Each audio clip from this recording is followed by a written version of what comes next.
He used to be a pretty nice feller, but now he's a welder.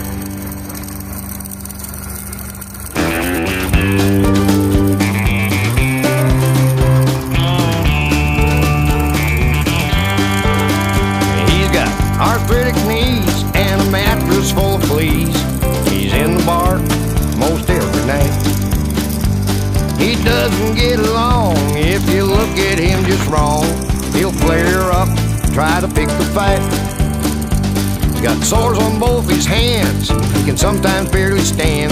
He thinks he's got a master plan. He's obnoxious and he's rude, got a real bad attitude, but in his mind he thinks that he's just grand.